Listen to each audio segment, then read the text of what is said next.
Hello मेरे प्यारे दोस्तों। यह कहानी कैसी तेरी मोहब्बत पार्ट 10 है। उम्मीद करती हूँ कि आपको मेरी कहानी पसंद आ रही होगी। चलिए हम इस कहानी में आगे बढ़ते हैं। पिछले भाग में हमने देखा कि अभय और आध्या एक दूसरे के बहुत करीब आ गए थे। दोनों के बीच एक नया एहसास करवट ले रही थी।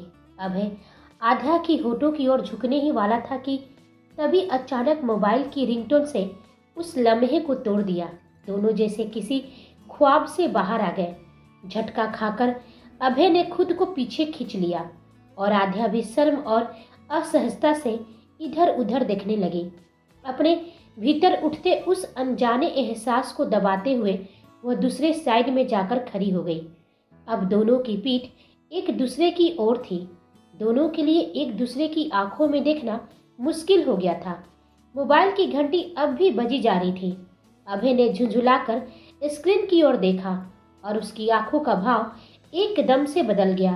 चेहरे पर सख्ती और ठंडापन आ गया। उसने बिना कॉल रिसीव किए ही फोन पॉकेट में डाला और तेज कदमों से बाहर जाने को हुआ। लेकिन तभी अचानक उसने रुककर कहा, मिस आध्या। अपना नाम सुनते ही आध्या की सांसें जैसे थम गई। वो धीरे से पलटी। सामने अभय था, लेकिन उसका चेहरा अब सर्द और डार्क था। वह और भी ज्यादा डर गई। उसकी नजरें जमीन पर टिक गई। अभय तेजी से उसकी ओर बढ़ा। उसकी आहट से ही आध्या जैसे बर्फ में बदल गई हो। हिलने की भी ताकत नहीं रही। टेबल्स पर रखी हर एक फाइल्स को हर फ्लोर के मैनेजर तक डिलीवर करना है और यह सारा काम मेरे आने से पहले पूरा हो जाना चाहिए।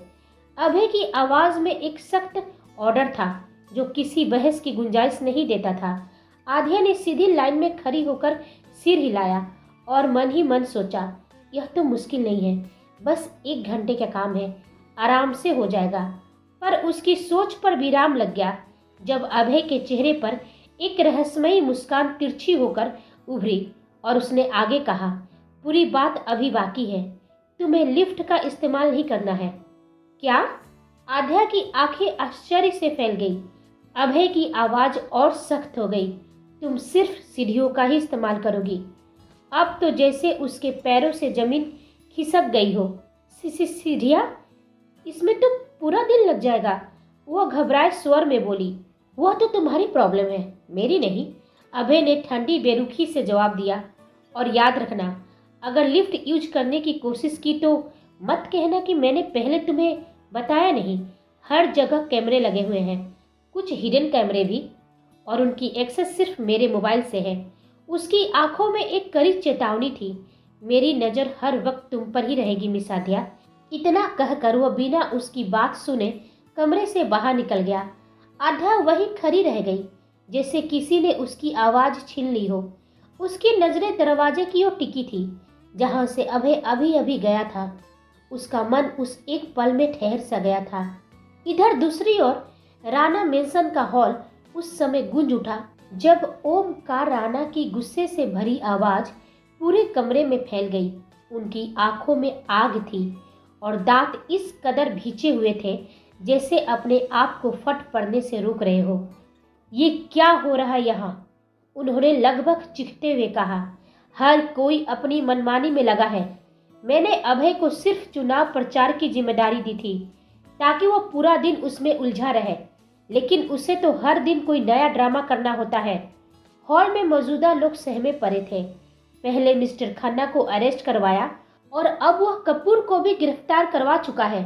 उसकी कंपनी तक टेक ओवर कर लिया। ओमकार राणा की सांसें तेज थी। क्या वह समझ नहीं रहा है कि इसमें हमारी मीडिया इमेज क्या बन रही है?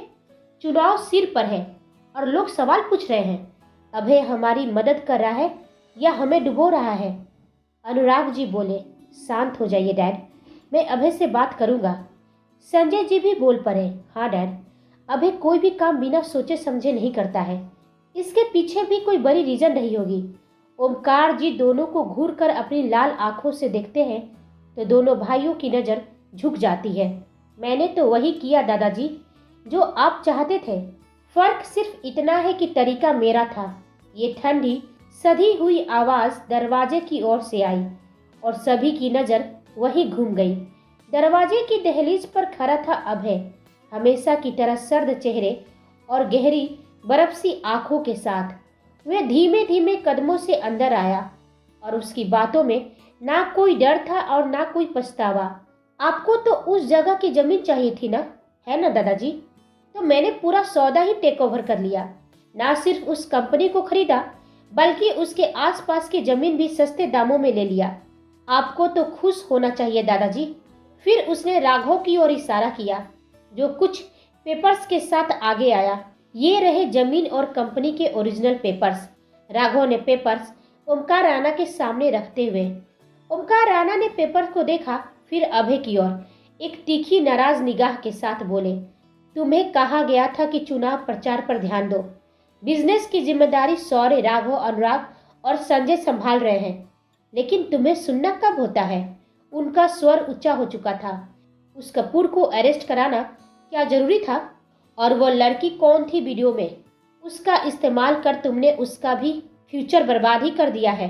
मीडिया हमें ही घेर रही है, हर जगह यही सुर्खियां है। अभय सिंह राणा ने चुनाव जीतने के लिए राइवल्स को झूठे स्ट्रिंग ऑपरेशन में फंसा रहे हैं। क्या यही है तुम्हारा तरीका? अभय की आंखें जमी थी, लेकिन उसके चेहरे पर सिकन नहीं थी। ओमकार राणा ने गहरी सांस ली और कहा, मुझे वहां की जमीन जरूर चाहिए थी, लेकिन इस तरह से नहीं। अभय के चेहरे पर एक तिरछी रहस्यमय मुस्कान उभरी। मीडिया को जो कहना है कहने दीजिए दादाजी। उसकी आवाज में आत्मविश्वास और चुनौती दोनों थे। आपने ही तो सिखाया था, जो काम हमारा है उस पर किसी की राय से फर्क नहीं पड़ना चाहिए, और मैं वही कर रहा हूँ। अभय ने अपनी नजरें ओमकार राणा की आंखों में डाल दी। मुझे चुनाव भी जीतना है, और कैसे जीतना है यह मैं बखूबी जानता हूँ। आप चिंता मत कीजिए। चुनाव प्रचार से लेकर बिजनेस तक हर जिम्मेदारी अकेले निभा सकता हूँ। उसके लहजे में अब एक तीखा, निशाने पर लगने वाला आत्मविश्वास था। ओमकार जी के चेहरे पर एक फीकी मुस्कान आई। वह चुपचाप पलटे और अपने स्टडी रूम की ओर बढ़ गए। पीछे पीछे अनुराग जी और संजय जी भी उनके साथ हो लिए। उन्हें जाते देख अभय की आंखों में एक अलग ही चमक उभर आई। अभी तो बस शुरुआत है मिस्टर ओमकार राणा, वह मन ही मन बुदबुदाया। तुम्हारे सारे खास एक एक कर बर्बाद होंगे, और जिस सच्चाई को तुमने इतने साल मुझसे छुपाया है, वह सच तुम खुद मुझे बताओगे। मैं तुम्हें उस मोड़ तक ले आऊंगा जहां तुम्हारे पास सिवाय कबूलनामे के कुछ भी नहीं बचेगा। वह अपने विचारों में खोया दरवाजे की ओर मुड़ा ही था कि सामने आस्था और मधु खड़ी थी। इधर स्टडी रूम में ओमकार राणा का चेहरा एक बार फिर सर्द और कठोर हो गया। वह गुस्से से कमरे में इधर उधर चहलकदमी करने लगे। कपूर से मीटिंग फिक्स करो। उनकी आवाज अब एक आदेश थी। और उस लड़की का भी पता करो जो उस वीडियो में थी। मुझे कपूर को हर हाल में जेल से निकालना होगा। जी पिताजी, आपने जैसा कहा वैसा ही होगा। अनुराग और संजय दोनों ने एक साथ सिर झुका बोले। इधर केबिन में आध्या अभी भी जड़ बनी खड़ी थी, जैसे किसी ने उसके पैरों में बेरिया डाल दी हो।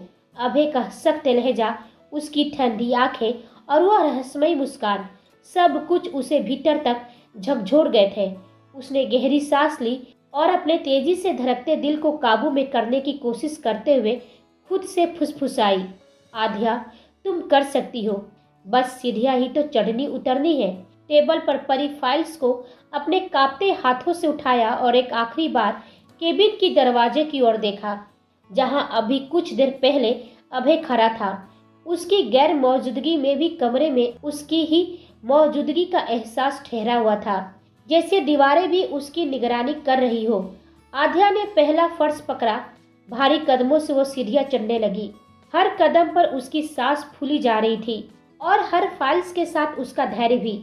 जब वो चौथे फ्लोर पर पहुंची तो पसीने की बूंदें उसकी कनपट्टियों से बहने लगी।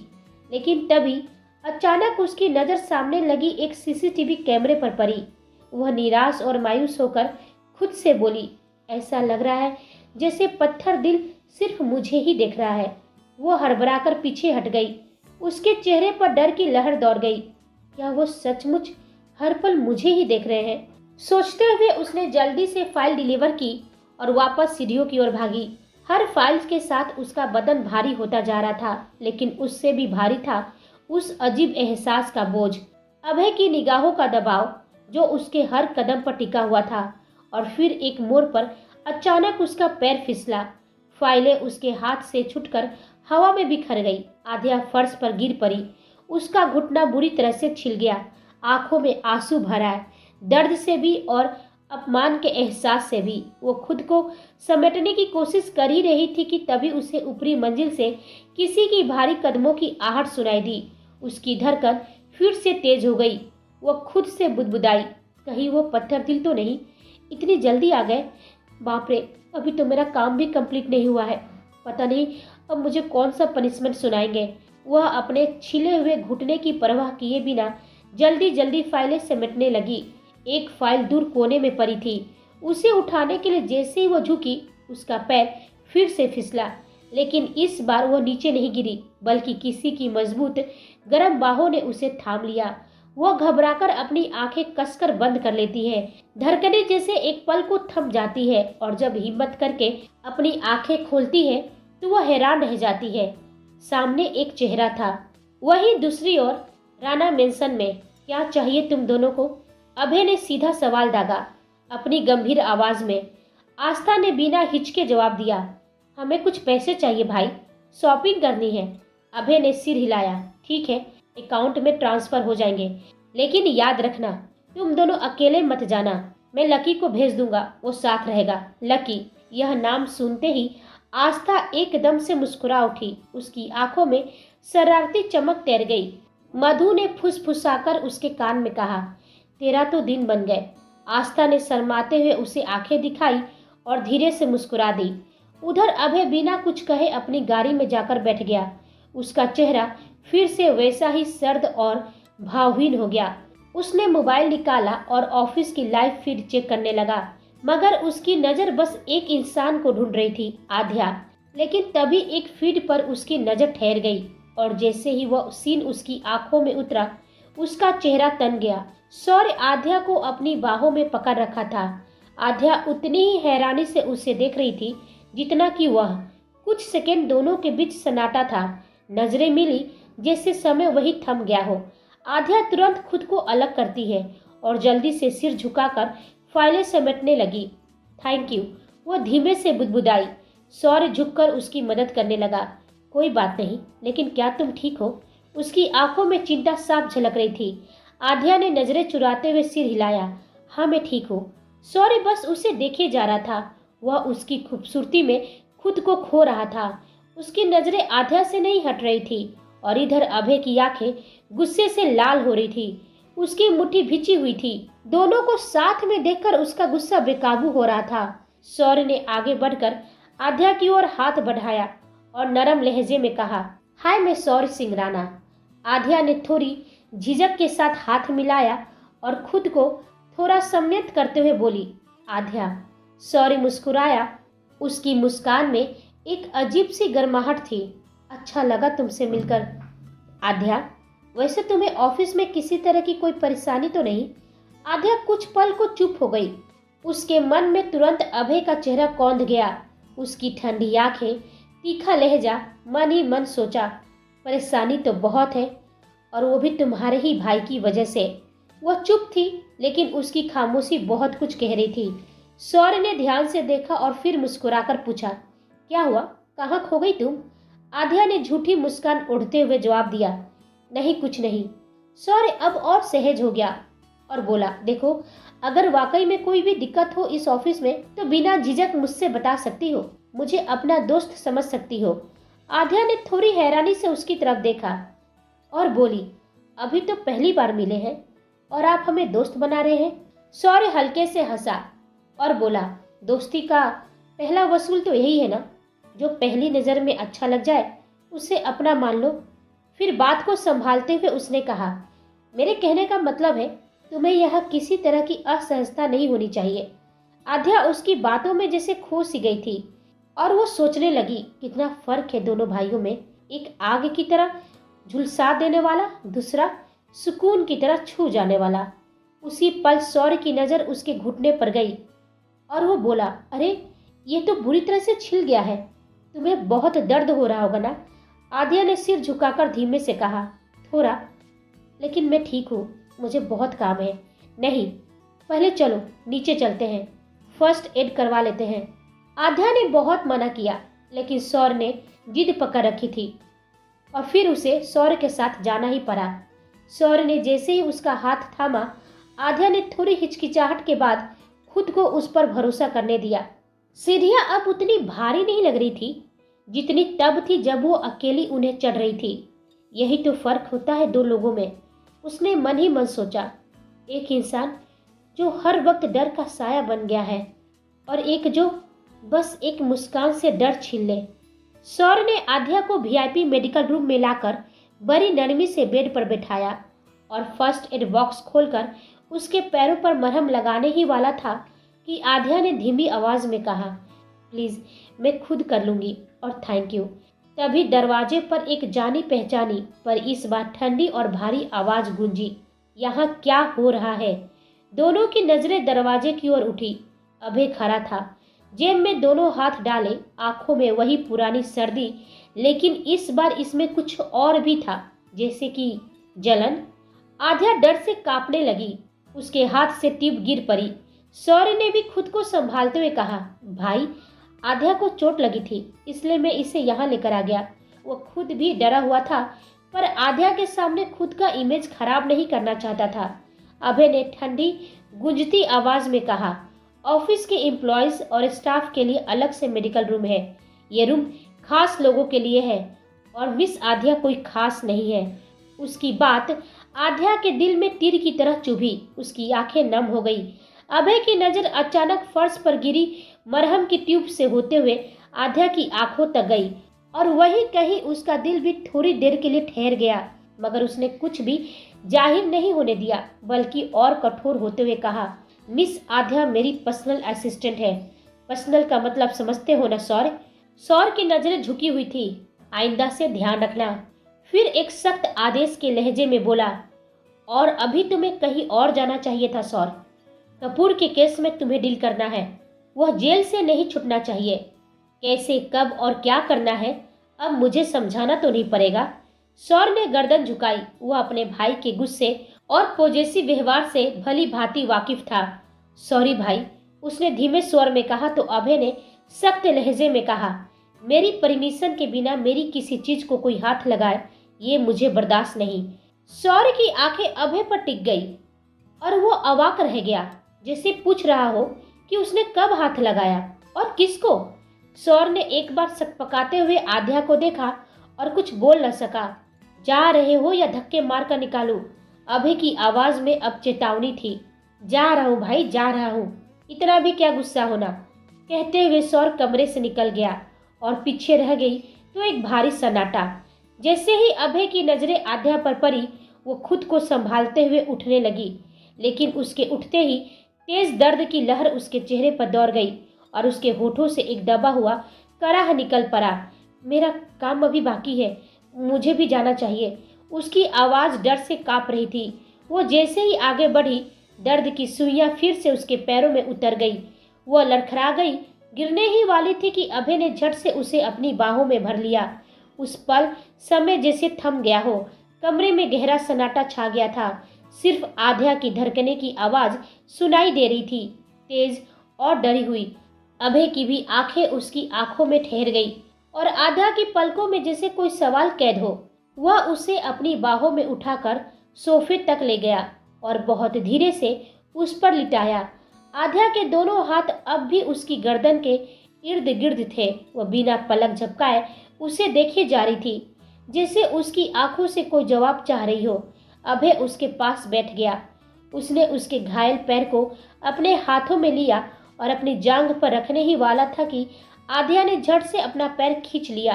आह! उसके चेहरे पर हल्का दर्द उभर आया और उसने अपनी आंखें भींच ली। अभय ने अपनी सर्द और बेपरवाह लगने वाली निगाह उस पर डाली तो एक बार फिर आध्या डर से कांप गई और उसका गला सूखने लगा। लेकिन इस बार वह बिना कुछ कहे, बिना कोई जोर दिए, आध्या ने धीरे से अपना पैर फिर से उसके हाथों में रख दिया। अभय ने उसकी ओर एक पल देखा और फिर नरमी से मरहम लगाना शुरू किया। अब अभय उसके पैर पर मरहम लगाने लगा था, बहुत ही नरमी और एहतियात से। उसकी उंगलियां उसके जख्म पर घूम रही थी। उसकी सॉफ्टनेस और प्यार भरे स्पर्श जैसे रुई से भी हल्का था, लेकिन आध्या के भीतर एक झंझनाहट पैदा कर रहा था। एक ऐसी सिहरन जो उसके रोम रोम को छू रही थी। उसकी सांसें तेज होने लगी थी, मगर वह उन्हें थामे बैठी रही, पलकों को मजबूती से बंद कर रखा था। शायद खुद को किसी एहसास से बचाने की कोशिश कर रही थी। आज तक कोई भी इतना करीब उसके नहीं आया था, लेकिन अभय हर दिन हर पल उसकी नजदीकियों की दीवारें तोड़ता जा रहा था, और वह चाहकर भी इस एहसास से खुद को रोक नहीं पा रही थी। अभय की आंखें अब भी उसके जख्म पर टिकी थी, जैसे किसी कलाकार का ब्रश अपने कैनवास को छू रहा हो। जैसे ही उसने मरहम लगाना खत्म किया, उसने उसके पैर को बेहद हल्के से उठाकर धीरे से सोफे पर रख दिया और फिर खुद खड़ा हुआ। आध्या ने उसकी ओर देखा, नजरों में कुछ कहना चाहती थी, मगर शब्द नहीं थे। अभय ने एक ठहरी हुई आवाज में कहा, रेस्ट करो, ठीक हो जाओगी। अगर किसी चीज की जरूरत हो तो मुझे कॉल कर लेना, मैं अपने केबिन में हूँ। मेरी एक जरूरी मीटिंग है, उसे अटेंड करके आता हूँ, तब तक यहाँ से हिलना मत। वह थोड़ा रुका, फिर उसकी आंखों में सीधे देखते हुए सख्त मगर धीमे लहजे में बोला, वरना जानती हो ना, अगर मेरी बात नहीं मानी तो फिर मैं कौन सी सजा दूंगा। इस बार उसकी आवाज में कोई कठोरता नहीं थी, लेकिन उसका असर आध्या के दिल तक उतर गया था। वे बस उसे जाते हुए देखती रही, अपनी धड़कनों की तेज रफ्तार और मन में उठते हुए एक नए अनजाने एहसास के साथ। अभय अपनी मीटिंग अटेंड कर रहा था। 1 घंटे बाद उसकी मीटिंग खत्म होने के बाद अपने केबिन में जाने के लिए मुड़ा ही था, जब अचानक अनुराग जी ने उसे देखा। अभय को थोड़ा अजीब सा लगा और उसने पूछा, आप यहाँ कैसे? मुझे तुमसे कुछ जरूरी बात करनी है, अनुराग जी ने शांत स्वर में कहा। अभय ने बिना कुछ कहे उन्हें अपने केबिन में ले जाकर पूछा, क्या जरूरी बात करनी है आपको? वह अपनी चेयर पर बैठते हुए बोला। अनुराग जी भी बैठते हुए बोले, घर आए और रुकना भी जरूरी नहीं समझा? अनुराधा जी को बहुत शिकायत है, वो चाहती है कि आज रात तुम डिनर हमारे साथ करो। अभय के चेहरे पर एक तिरछी सी मुस्कान आ गई और वो अपनी चेयर से उठते हुए अपने केबिन के लगे बड़े से गिलास के पास जाकर खड़ा हो गया और बोला, सीधे पॉइंट पर आइए। आपको मेरे सामने कोई भी बात करने के लिए बातों को गोल गोल घुमाना जरूरी नहीं है। अनुराग जी ने खुद को थोड़ा आराम से रखते हुए कहा, मुझे 100 करोड़ चाहिए। अभय की आंखें चौड़ी हो गई। वह कुछ पल चुप रहा, फिर एक तिरछी मुस्कान उसके चेहरे पर आई। 100 करोड़? उसकी आवाज में हल्की हंसी का संकेत था। अभय की मुस्कान अब थोड़ी और गहरी हो गई थी, जैसे वह किसी बड़े खेल का हिस्सा हो, जानता हो कि उसे अब कोई रोक नहीं सकता है। वो धीरे से अनुराग जी की बातों का जवाब देता है, 100 करोड़ पूछना तो नहीं चाहिए, लेकिन आप जानते हैं कि कंपनी का अपना रूल है और यह रूल सभी के लिए सेम है। तो क्या मैं जान सकता हूं कि अचानक से आपको 100 करोड़ की क्या जरूरत पड़ गई? अनुराग जी का चेहरा अब थोड़ा सख्त हो गया, लेकिन वह कुछ नहीं कहते। वह अपनी जगह से उठते हैं और विंडो ग्लास के पास चले जाते हैं। थोड़ी देर चुप रहते हुए वह बोलते हैं, अगर मैं बताना ना चाहूँ तो क्या तुम मुझे पैसे नहीं दोगे? उनकी आवाज़ में एक भारीपन था, जैसे वह कुछ छुपा रहे हो, लेकिन फिर भी उसे खोले बिना मन से यह सवाल करते हैं। अभय ने गहरी सांस ली और फिर हल्की मुस्कान के साथ कहा, बेशक मत बताइए, लेकिन आपको मेरी भी एक बात माननी पड़ेगी। यह कहते हुए अभय की आंखें काफी सर्द और डार्क थी। अनुराग जी बस उसे देखकर हैरान हो गए थे। क्या करने वाला था अभय? कौन सी बात मानने के लिए वो विवश करेगा अनुराग जी को? क्या अनुराग जी उसकी बात को मानेंगे? क्यों ओमकार राणा कपूर से मिलना चाहता है? धीरे धीरे खुलेगी इन कहानियों की पहेली, यह हम सब जानेंगे अगले भाग में। तब तक आप हमारे चैनल के साथ बने रहिए। लाइक शेयर कमेंट और सब्सक्राइब करना बिल्कुल न भूलें। आप सभी को मेरी कहानी सुनने के लिए धन्यवाद।